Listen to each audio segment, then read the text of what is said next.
Assalamu alaikum hormatly vatandaşlar. Şu gün 3. oktyabr ketden 2. günü biz Warşawada ine OBS'nin ýygyna geçdik. Birinci tapyl öýleni tapyl bolýar. Benim ýanymda hemişe de ýaly Warşawada dostum Serdar Zenfesov.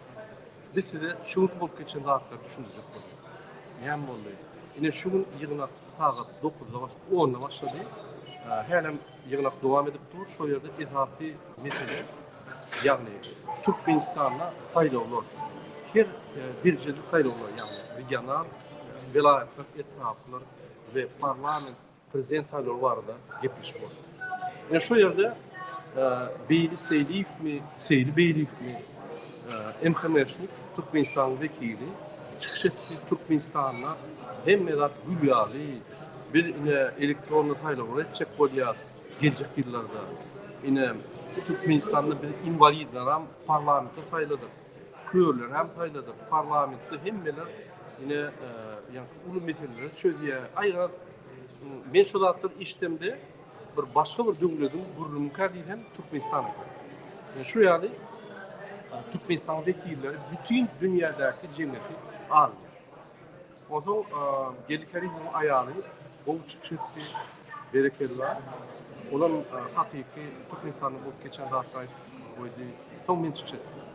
Benim Türkmenistan'da 91-nji ýyldan başlap ýeke kandidaty prezident saýlawy 91-nji ýylda 92-nji ýylda ondan soň bolsa Türkmenistan'da saýlaw başlaman bu tordy, saýlaw bolmady. Diňe prezident ýa awtomat ýagdaýynda saýlandy ýa-da falsifikasiýa saýlandy. Bizde şoňdan saýlawlar bu tordy.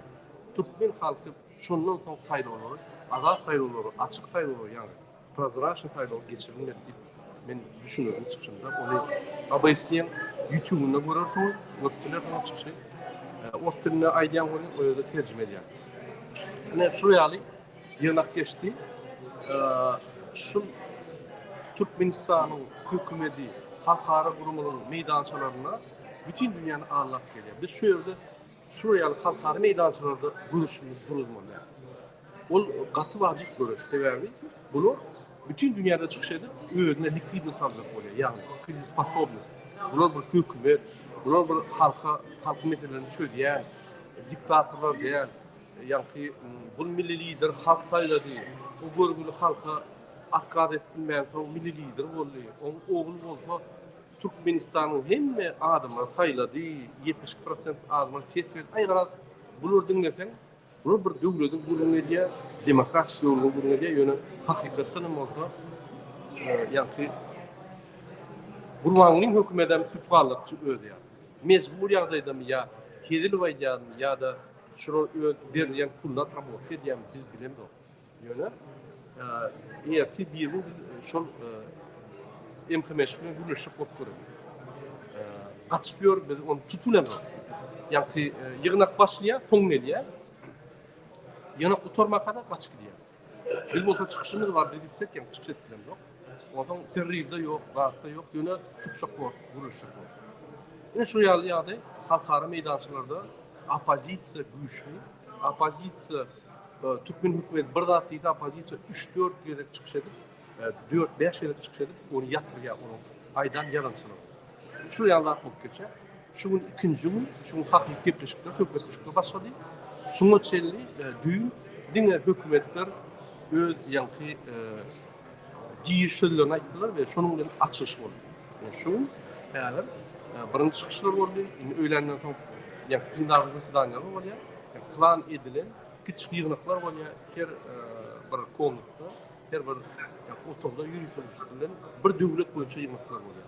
Bizim Türkmenistan boýunça şu ýygnak gurulajak bolýar. Merkez Aziýanyň gurulmaları bilen netip bolsa şu gerek ýetişmedik, bu gereklere ýetişip bolar. Ýürütü bir oturda hemme pravozащитler, hökümetler çağırıp diňe Türkmenistan boýunça ýa-ni gepleşip geçirýär. Ýene men sözi Serdara berýär. Serdar. Benim şu ýygnaklarda şu Warşawada beýle kapasitelerini berdi. Şu arada aýtdym. Bu burada bir hoşlaşmalar yok esasy ýerleşdirmede bolup durýar. Hem belki opozisiýa protestlerini gördük. Türkmenistanyň ýerleri bolsun, Karim, Julia Dağlar'ın boğuçuk setleri bu otilde görüyoruz. Hemmesinden görüyoruz. Hakikaten bu hükümetin представителleri, Türkmenistan hükümetinin представителleri o kıynansakken tanıyaz haysedarmış geldiğini biliyaz. Sıptıranaklar kaçımayla güvenleri sonradan suratlarını, videolarını düşürdük, kimliklerini anıkladık. Kaçıyalar, bizim bilen duşmana korkuyalar, şu adam meğerini terk ettiler, kaçıktılar, govu dikurlar gittiler. Buradan Türkiye'lerden bir nire var yani o derdi öyle şu bir adamımız çekesim geliyor. Her biri birleşik tutarının son esasın maderatı alıp barcı ayda öztürlerdi. Bundan yarısı demokratiyanın yenecektiğini, ehli dünyada bir umut bildiriyorlar. Evrosoyuzun bu kızında Evrosoyuz olsun dünya bulunmaları demokratiyanın yenecektiğini tiranların ve diktatörlerin dünya yüzünden ayrılacak dıyarak yoş signal veriyor açık diyene yani demokratiyanın yenecektiğini Çin bölümümüzden bundan yarısı. Bu hem bir oğda büyük köşklük. Hayır mı lan? Ama inni bir ağrı ketmedi, daklatlarını değil, Anglia, Amerika, Belgiya, Fransa, Gollandiya, yani başka Arap devletlerinin vekillerine, yürütü vekilleri var. Dışişleri İşler Ministrinin vekilleri var. Biz bunu daklatlarını verir ve efendim daklarını yemerden bu vurulmaçılıklı işleyen vurulan organizasyonları iyi var. Şoň üçin biz ýöne çykşadan da ýanlantyryar hemme mümkinçiliği ulanýarys. Türkmenistan problemalarını ýanlantyryar. Türkiýede bolup geçen Erdogan tarapyndan bir konsept var. Bizim vatandaşımız Türkiýede deport lagerde haklar bozulýanlar. Türkmenistan'ın içinde bir topak adam türmede yatıp yani udugoda suud edilmedik cinayetten aşağında yatıp şu sebepli türmelerde 10 yaş 20 yıllık oturan adamlar vardı. Bizde gıyka tarihler var. Şu tarihler hamdolsun hükman ayrı. Yine Suriye'de halkara meydançalarında hükman görüşür. Dine protestler de. Dine Türkmenistan içinde protestler. Durlu uğurda görüşmeli diktatörler. Sebebi bu dünyada Türkmenistan'ın zulmü boyunca yani bir fikir dövreye ve onun yüz açılıyor. Olmasa bunlar var. Bütün dünyanın Allah geliyor, otuyor. Yani her son 2-3 yıllar o BS bir gelip başladı. Ondan bize çellik aktiviteleri Pakistan'da işledi. Yani her son 2-3 yıllar haram beter biz bunları halkara meydançalarda yatırdık. Gürler yağ olmadı. Üstünden gül yerler. Bırak diyeceler. Bunların noktaları gül yerler. Onun vekilleri, ilçihanaları, OBS'nin vekili, onun vekilleri bazı Türkmenistan'da onun kavraklığı da biliyorlar. Yani onun Türkmenistan'a boşulmanın hakkı yok. Eğer de Türkmenistan'ın içinin ardam olmasa boşulmanın hakkı yok. Nefes yanır. Bunu niye diyeceğim burada? Bunu doğru söylüyor. Biz bu öğütmüşünü edelim. Biz ardaların ne yaptıklarımızı aydan dokuşuyoruz. Aytma değil. Bortman aytma. Men şehitler deyip ayta. Bunlar Türkmenistan'ın halkara konvensiyonel itaatını cevapkerçiliği çekiyor. Bu edem de o bir korkani öyle okutulmayan uç doğudan okuyor. Öyle okutulmayan yani emkime teröristini okuyor. Öyle okutulmayan emrede işlerini okuyor. Onlar bir yani bilimsiz, soğutu da adamlar. Biz onları öldürüyoruz. Bütün bizim hükümetimiz soğutu. Biz onları öldürüyoruz. Onlar soğutu değil. Korrupsiya etmeni, pul yığnamanı, size şantaj edip bir siyemalar bolun deyip size kullanmanı, olur dünyanın şampiyonu diyorlar. Devlet oluştu. Yani devletin vakfiyini önde koyup, öz vakfiyini doğru yatırıp, görüşür yani, işler yani olur sayılan adam der. Sebebi onun aylıkları $100, $200. Ona bulur şu yerde, yani Asya'da 10 milyon. Son için bulur para almalı, birinin pasportunu düzeltmeli. Ayrıca size kıyınçlıklar düzeltip duruşu hükümet bir neye doğru tipte işlettiğin hükümet sebebi korrupsiya. Korrupsiyada diktatörler gerek, yani korrupsiyanın üstünde bunu üstlerine adamı ayrıp biliyor, bokluk biliyor hükümetli işlerini ve saklar. Bu hükümette, bu banditler, ben umayım ki. Serdar, boşluklarımızda... Boşluklarımızda İngilizler şu ayda bir netice çıkarılan muhatabeyler. Gün gürleme günü, gün gekleme günü. Hem kim hakikati aytmalı. ve ayyan insan sanının neçe köp bolsa şonça hem güçlü bolar demokratiya ve bu yine de aylan kelip şoňa geldik. Ýeke Murada ýa-da Herdar ýa-da Bilis ýa-da Murada ýa-da beýlekler derler. Ähli halk kultbynyň diýip başlamaz. Biz bunu diýip başladyk. Harga döküp başlasak, ofitsialny etip başlasak, ýeniş aty ýakynda we asasynda adamlar. Şu günler hökümetin ýurduk içinde gurna oturan spektaklyny görmän oturandyrlar bu boýgerler. Ne üstünden gülümden oturan ay ya partiler birleşdi parlament boldy. Ýerde kim siyasi partiýa, haýsy parlament? Ýa-da gördüňde oturýar. Elde daşa ýurdu üstünden gülümjek bolýarlar. 2021-de Tuklaryň aýdan sözi ýadyma düşüp, bugün şoňa ýemeýleş birler geçdi. Diktator ýurtlar diye özlerini akıllı fikir verip, akıllı bilirler diye de her kimin bir rahat yanıp aldığa oturuyorlar diye. Biz diktatörlük yurtları nähil işleýändigini tarihimizden bilýäs, kitaplardan bilýäs, bularda nähil işleýändigini bilýäs we ýene de bilýäs. Maslahat berýär demokratiýanyň ýeňmegi üçin her bir adam, her bir watandaş, her ýurduny azatlyk isleýärmi, demokratiýa isleýärmi? Başyň aşagyna ýedim goýjak. Naşyň aşagyna ýedim goýjak diýeni. Bugün hakykatlar aýdylýan bolsa, her kim gürletdirýän hakykatlar aýtmaly köpçülik bol. Daýhany ýok, grajdany ýok, bagdaşy ýok, kamytany ýok, militeti ýok, goýanysy ýok, tuklary ýok.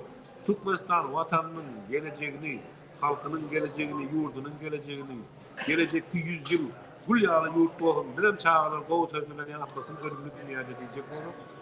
Bugün eýleşler bir diňe hakykatları aýtmaly, köpeltmeli, güýçlendirmeli, düşünmeýän adama da düşündirmeli. Sağ olun. Kabul Serdar, vatandaşlar, men ine hem opozisyoner diýen ýa diktator aşk görüşenleri, agyrlar çalýar. Bir hökümet tutugy bilen diýip ýygyny göremezler. Bir hökümet tutukda lider gerek diýen dogry. Her kim öz ýerine görüşmeli, ýöne ittifak energiýany güýjüni diktator aşk yani bir şu yere baran Türkmenistan şu ayrılı konkurentlik istidad görülür yani ada saylovları eder yani mülkiyet görülür şu yerde bütün köňüde bir tanqidlan niýemetden şonu diyor.